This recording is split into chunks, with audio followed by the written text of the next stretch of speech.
Hello, future officers. 7 July 2025 চনৰ daily current affair এনালাইচিছলৈ সকলোকে স্বাগতম জনালো। মাহিলী কেৱল মাত্ৰ 999 টকাত কম্পিটিশ্যন কেয়াৰে লৈ আনিছে আপোনালোকৰ বাবে অনলাইন গাইডেন্স প্ৰগ্ৰাম। যদিহে ইণ্টাৰেষ্টেড তেনেহ'লে তলত দিয়া কণ্টেক্ট নম্বৰটি অৰ্থাৎ 7002355399ত আমাক যোগাযোগ কৰিব পাৰে। অতি সোনকালে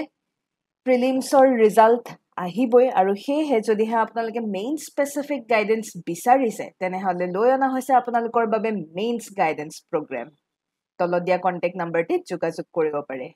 ইতিমধ্যে আমাৰ মেইনছৰ টেষ্ট চিৰিজো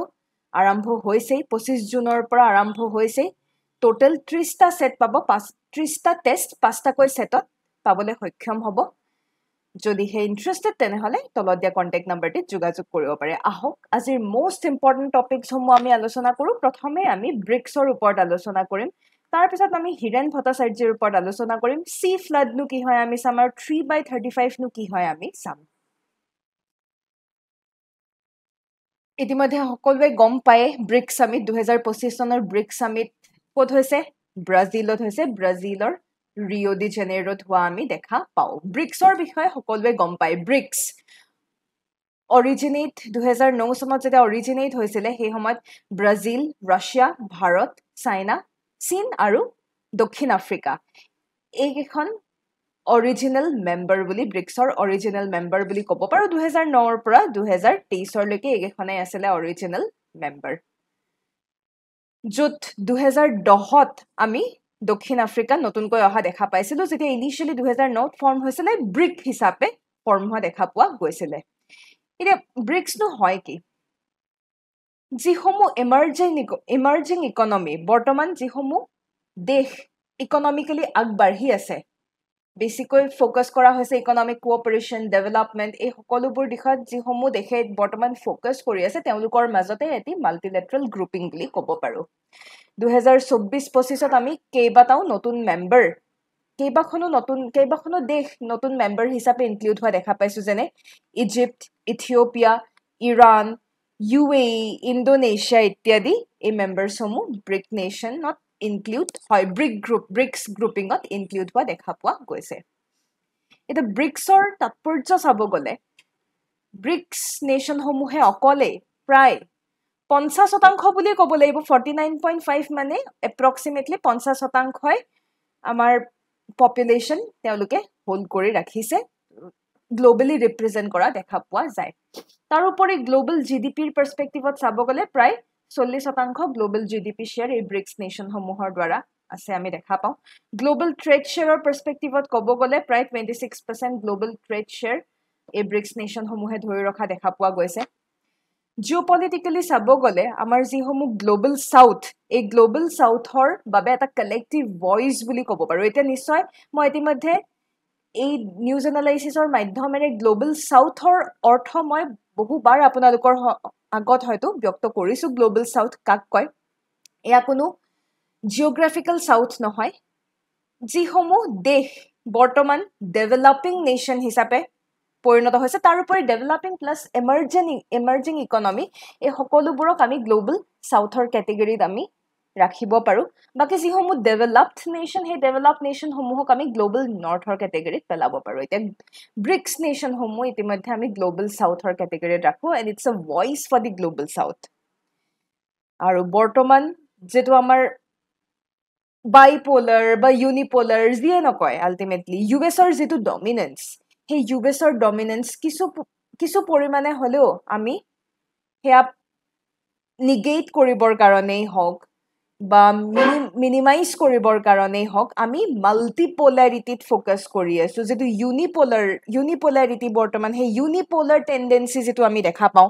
ইউনিপ'লাৰ টেণ্ডেঞ্চি মই কিয় কৈছোঁ? কাৰণ চাব গ'লে আজি ডলাৰে এটা ষ্ট্ৰং হোল্ড, প্ৰতিখন দেশত ষ্ট্ৰং হোল্ড ডলাৰে ৰাখি থৈছে। আজি যিখন দেশৰ লগত ফৰেক্স ৰিজাৰ্ভত ডলাৰ থাকে, ট্ৰেডৰ পাৰ্চপেক্টিভত তেওঁলোকে ইজিলি ট্ৰেড কৰিব পৰা আমি দেখা পাওঁ। বাট ডলাৰ থাকিলে আজি ডলাৰ ৱেপনাইজ কৰাও দেখা পোৱা যায়। US-এ ডলাৰ ৱেপনাইজ মেডিয়েট কৰে, প্লাছ বিভিন্ন ধৰণৰ ট্ৰেডিঙৰ পাৰ্চপেক্টিভত US-এ নিজৰ ডমিনেঞ্চ দেখুৱাব পাৰে, অথৰিটি দেখুৱাব পাৰে, যাৰ দ্বাৰা অন্য দেশসমূহৰ কিছু লছ হোৱাও দেখা পোৱা যায় সেইকাৰণে এই যে ডলাৰ ডমিনেন্স বা ইউনিপোলাৰিটি যেটো দেখা পাই থকা গৈছে বিশেষকৈ ইউএছৰ এই বস্তুটো আমি যাতে নিগেট কৰিব পাৰো তাৰ কাৰণে আমি ফোকাস কৰো মাল্টিপোলাৰিটি প্লাস ডিসেন্ট্ৰেলাইজেশন আৰু এই ক্ষেত্ৰত ব্ৰিক্স আৰ ভেৰি ব্ৰিক্স নেশনৰ যেটো কোঅপাৰেশন এই ক্ষেত্ৰত ব্ৰিক্সৰ কোঅপাৰেশন খুবেই গুৰুত্বপূৰ্ণ এই বছৰৰ মোটো ক'ব গলে ব্ৰাজিল যেহেতু ৰিও ডি জেনেৰোত হৈ আছে এই বছৰৰ মোটো হৈছে strengthening global south cooperation for more inclusive and sustainable governance এই বছৰৰ যিসমূহ এজেন্ডা এই এজেন্ডাৰ কি ইস্যু সমূহ চাব গলে বৰ্তমান West Asia যি সিচুৱেচন হৈ আছে ইয়াৰ ওপৰত আলোচনা কৰা হয় ৰাছিয়া ইউক্ৰেইনৰ কনফ্লিক্টৰ ওপৰত আলোচনা কৰা হয় আমাৰ গ্লোবাল সাউথৰ সন্মুখত যিসমূহ চ্যালেঞ্জ বৰ্তমান যেনেকুৱা ধৰণৰে হওক ইকোনমিক সোশ্যাল সকলো ধৰণৰ চ্যালেঞ্জ সমূহ বিশেষকৈ ইকোনমিক চ্যালেঞ্জ সমূহ আলোচনা কৰা দেখা পোৱা যায় তাৰ উপৰি ইন্ট্ৰা ব্ৰিক্স ট্ৰেড আজি ব্ৰিক্স নেশন সমূহৰ মাজত আমি যাতে ট্ৰেডিং ইনক্ৰিজ কৰিব পাৰো এনহেন্স কৰিব পাৰো কেনেকে কিদৰে বিশেষকৈ আমাৰ ন্যাশনাল কাৰেন্সিৰ মাধ্যমেৰে ডলাৰৰ মাধ্যমেৰে নহয় ন্যাশনাল কাৰেন্সিৰ মাধ্যমেৰে আমি কিদৰে ইন্ট্ৰা ব্ৰিক্স ট্ৰেডিং আমি এনহেন্স কৰিব পাৰো এই ক্ষেত্ৰতো ফোকাস কৰা দেখা পোৱা গৈছে এই ব্ৰিক্স মিটিংৰ আউটকাম আমি কেনে ধৰণৰ আউটকাম এক্সপেক্ট কৰিছো প্ৰথমে আমি ক্লাইমেট চেঞ্জৰ লগত ৰিলেটেড ফাইনান্সিংৰ পাৰ্সপেক্টিভত আলোচনা কৰা হ'ব ইয়াৰ ওপৰত কিছু আউটকাম আমি এক্সপেক্ট কৰিছো আৰ্টিফিশিয়াল ইন্টেলিজেন্সৰ পাৰ্সপেক্টিভত কিছু গভৰ্নেন্সৰ ক্ষেত্ৰত কিছু আউটকাম এক্সপেক্ট কৰা হৈছে লোকাল কাৰেন্সিৰ প্ৰমোশনৰ বিষয়ে আলোচনা কৰা হৈছে ইতিমধ্যে AI ৰেগুলেশনৰ কাৰণে কোঅপাৰেটিভ মডেল আৰু গ্লোবাল সাউথৰ কাৰণে ৰিপ্ৰেজেন্টেশনৰ ওপৰত আলোচনা কৰা হ'ব ইতিমধ্যে হৈছে আৰু ইয়াৰ ওপৰত কিছু এনাউন্সমেন্ট কৰা হ'ব খুবেই গুৰুত্বপূৰ্ণ পইণ্ট এটি অহা বছৰ অৰ্থাৎ 2026 চনত ভাৰতে ব্ৰিক্স প্ৰেসিডেন্সি এজিউম কৰিব this is really very important এই বছৰ যিদৰে ব্ৰাজিল আমি দেখা পাইছো ব্ৰাজিলে ব্ৰিক্সৰ প্ৰেসিডেন্সি গ্ৰহণ কৰিছে অহা বছৰলে ব্ৰিক্সৰ প্ৰেসিডেন্সি ভাৰতে গ্ৰহণ কৰিব অৰ্থাৎ ব্ৰিক্স সামিট অহা বছৰ ভাৰতত হ'ব and this BRICS is gonna very important for the upcoming year এটা ফোকাস এৰিয়াৰ ক্ষেত্ৰত অবভিয়াসলি মাল্টিলেটাৰেল বা আমি যেটো মাল্টিপোলাৰিটিৰ পাৰ্সপেক্টিভত মই ইতিমধ্যে আপোনালোকক ক'লো ইয়াৰ ওপৰত আলোচনা কৰা হ'ব ক্লাইমেট ফাইনান্সিং আমি কথা পাতিলে টেকনলজিৰ বিষয় তাৰ পিছত আফ্ৰিকা সাউথ এছিয়া আমি ব্ৰিক্স কিদৰে আৰু এক্সপেন্ড কৰিব পাৰো ইয়াৰ ওপৰত ফোকাস কৰা দেখা পোৱা যাব ভাৰতৰ বাবে ব্ৰিক্স কেলে গুৰুত্বপূৰ্ণ ভাৰতৰ বাবে ব্ৰিক্স এইকাৰণে ইম্পৰ্টেন্ট কাৰণ আমি ব্ৰিক্স নেশনৰ সমূহৰ মাজত আমি লিডাৰ হিচাপে পৰিণত হ'ব আমি লিডাৰৰ নিচিনা আমি নিজকে এক্সাম্পলিফাই কৰিব পাৰো তাৰ উপৰি যিসমূহ ৱেষ্ট ডমিনেটেড ফৰাম আজি G7 দেশসমূহ ৱেষ্ট ডমিনেটেড বা ডেভেলপড নেশন সমূহক কাউন্টাৰ বেলেন্স কৰাৰ বাবেও খুবেই গুৰুত্বপূৰ্ণ আমাৰ যিসমূহ গ্লোবাল এস্পিৰেশনছ এই গ্লোবাল এস্পিৰেশনছ সমূহত আগবাঢ়ি যাবৰ বাবেও ব্ৰিক্স খুবেই প্ৰয়োজনীয় তাৰ উপৰি ট্ৰেডিংৰ পাৰ্সপেক্টিভতে হওক টেকনলজি হওক বা আমাৰ কাৰেন্সিৰ পাৰ্সপেক্টিভত এটা নিশ্চয় আপোনালোকে গম পাইছে ভাৰতে বিভিন্ন দেশে বিদেশে এটা ইউপিআই বিভিন্ন ফৰেন কান্ট্ৰিজত আমি যে ইউপিআই ব্যৱহাৰ কৰো এয়া ইউপিআই ভাৰতে লঞ্চ কৰি আছে আজি ইনফেক্ট ফ্ৰান্সেও ভাৰতৰ ইউপিআই ব্যৱহাৰ কৰা দেখা পোৱা যায় মলদ্বীপছ মৰিশাছ ইত্যাদিটো আছে তেনেকুৱাকে বিভিন্ন নেশনছে ভাৰতৰ ইউপিআই ব্যৱহাৰ কৰে তো অবভিয়াসলি এই যে কাৰেন্সি সোভাৰেনিটি এই কাৰেন্সি সোভাৰেনিটিত যাতে আমি ফোকাস কৰিব পাৰো তাৰ বাবে ব্ৰিক্স আমাৰ বাবে খুবেই গুৰুত্বপূৰ্ণ Prelims practice prashna apnalokor babe which of the following is a proposed agenda item at the BRICS Summit 2025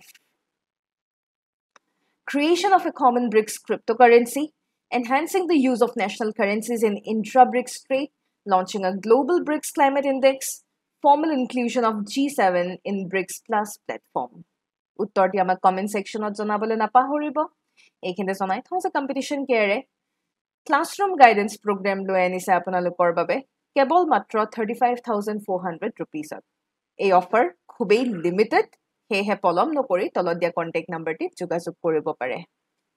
ইয়াৰ পিছত আমি হিৰোদাৰ ওপৰত আলোচনা কৰিবলৈ ওলাইছো যেহেতু 4 জুলাই তেখেতৰ মৃত্যু বাৰ্ষিকী আছিল আৰু হেহে তেখেতক সন্মান জনোৱা হয় he was remembered in multiple platforms তেখেতৰ বিষয়ে ক'ব গলে তেখেতৰ 1932 চনত জুলাই 28 তাৰিখে যোৰহাটত জন্ম হয় 2012 চনৰ 4 জুলাই তাৰিখে তেখেতৰ মৃত্যু হয় তেখেত সকলোৱে গম পায় তেখেতক সুগন্ধি পখিলাৰ কবি বুলি কয় আজি তেওঁৰ যিসমূহ কবিতা সেই কবিতাত যিসমূহ থিম আমি দেখা পাওঁ বিশেষকৈ সেই থিমসমূহ it's related to love revolution nature হিউমেনিজমৰ ওপৰত থিমসমূহ আমি দেখা পাওঁ প্ৰায় 10খনৰো ওপৰ পোয়েট্ৰি কালেকশ্যনছ আমি দেখা পাইছোঁ সফুৰা ইত্যাদি তেওঁ শিশুসকলৰ যি মেগাজিন শিশুসকলৰ মেগাজিনৰ সম্পাদক হিচাপেও দেখা পোৱা গৈছিলে তাৰ উপৰি তেওঁৰ কিছু নোটেবল কিছুমান ৱৰ্ক যেনে ৰুদ্ৰ কামনা শস্যৰ পথাৰ মানুহৰ বাবে তেওঁ সাহিত্য একাডেমী পুৰস্কাৰ 1992 লাভ কৰিবলৈ সক্ষম হয় মনত ৰাখিব হীৰেণ ভট্টাচাৰ্যই 1992 সাহিত্য একাডেমী বঁটা কিহৰ বাবে লাভ কৰিছিলে শস্যৰ পথাৰ মানুহৰ বাবে লাভ কৰিবলৈ সক্ষম হৈছিলে তাৰ উপৰি 2000 চনত তেওঁ অসম ভেলী লিটাৰেৰী এৱাৰ্ড লাভ কৰিবলৈ সক্ষম হৈছিলে 1985ত বিষ্ণুৰাভা বঁটা লাভ কৰিছিলে তেখেতক পদ্মশ্ৰীও প্ৰদান কৰা হয় কিন্তু হি ডিক্লাইন দিছ অফাৰ ওভাৰঅল তেওঁ হিউমেন ইমোশনছ এক্সপ্ৰেছ কৰিবৰ বাবে বিভিন্ন ধৰণৰ মেটাফৰ্ছ যেনে নেচাৰৰ আমি বিশেষকৈ দেখা পাওঁ যে প্ৰকৃতিৰ সৈতে জড়িত কিছু মেটাফৰ্ছ তেওঁ ব্যৱহাৰ কৰা দেখা পোৱা যায় প্ৰিলিমছ প্ৰেক্টিছ প্ৰশ্ন আপোনালোকৰ বাবে আগবঢ়োৱা হৈছে consider the following statements about Hiren Bhattacharya He was awarded the Sahitya Academy Award in 1992 for Hoysor Pathar Manu. He was popularly known as Sugandhi Pokhilar Kobi. He received Padma Shri posthumously in 2012. উত্তৰটি জনাবলে নাপাহৰিব প্ৰতি শনিবাৰে competition কেয়াৰে current affair test এটি conduct কৰে কেৱল মাত্ৰ 10 টকাত এই test লাভ কৰিবলৈ সক্ষম হ'ব ইয়াৰ ওপৰত জানিবৰ বাবে কন্টেক্ট কৰিব পাৰে তলত দিয়া কন্টেক্ট নম্বৰটিত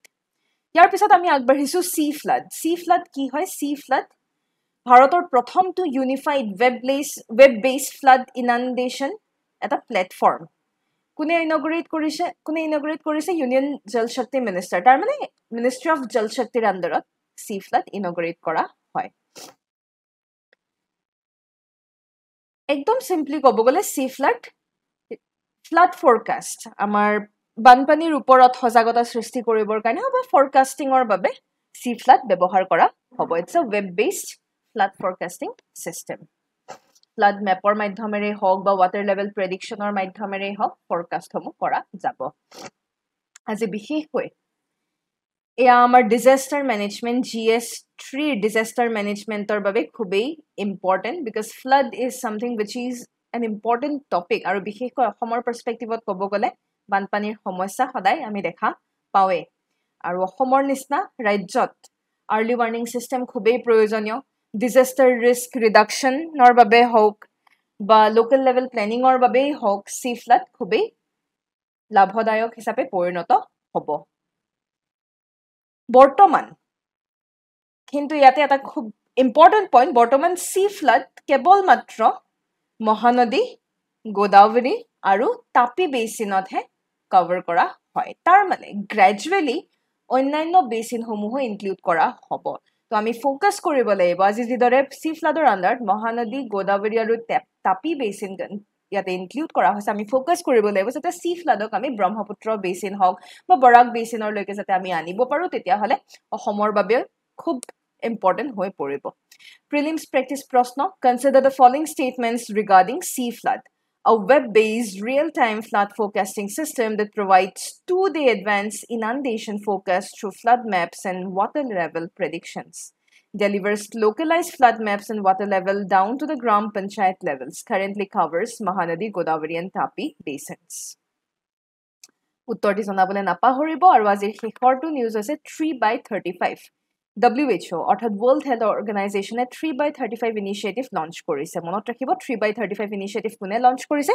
World Health Organization কেলে লঞ্চ কৰা হৈছে harmful product consumption reduce কৰিবৰ বাবে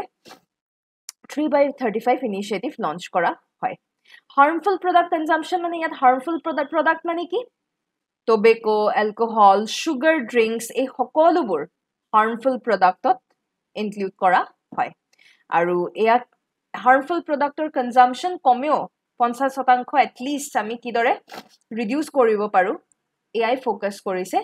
3/35 ইনিচিয়েটিভে আৰু 3/35 কি বুজাইছে 35 বুজাইছে 2035 চন বাই 2035 আমি যাতে এই হাৰ্মফুল প্ৰডাক্টৰ কনজাম্পশন যাতে হ্ৰাস কৰিব পাৰো এটা কিদৰে হ্ৰাস কৰিব পাৰিব তাৰ কাৰণে কি ইনিচিয়েটিভ লোৱা হৈছে তাৰ কাৰণে এই প্ৰডাক্ট সমূহৰ প্ৰাইস ইনক্ৰিজ কৰাৰ ক্ষেত্ৰত ফোকাস কৰা হয় আজি যিকোনো বস্তু এটা আমি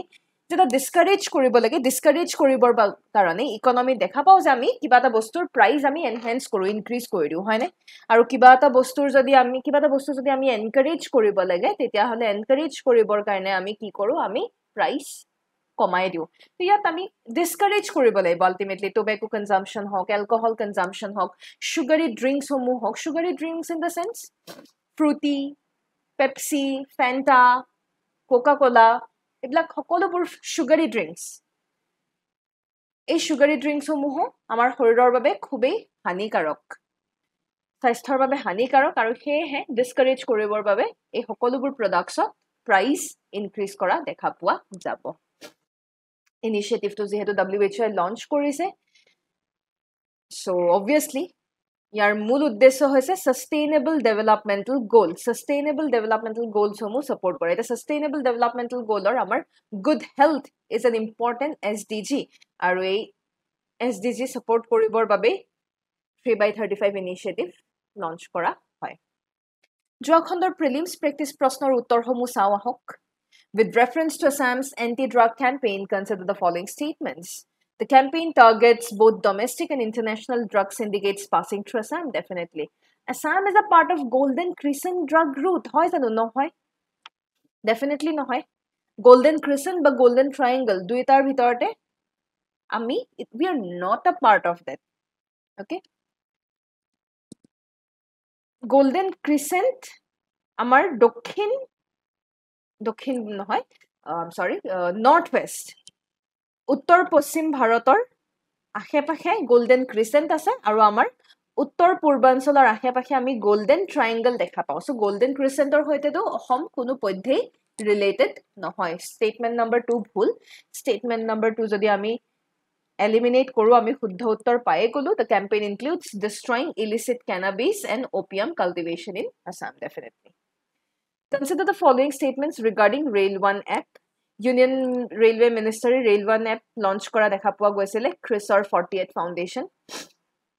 All in one mobile app apni alochona korisilu yar upor hokolo dhoroner service railway related hokolo dhoroner service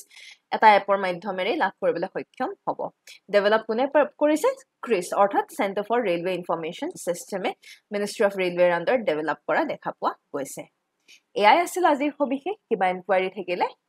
উল্লেখ কৰা কন্টাক্ট নাম্বাৰটি যোগাযোগ কৰিব পাৰে ধন্যবাদ জয় অসম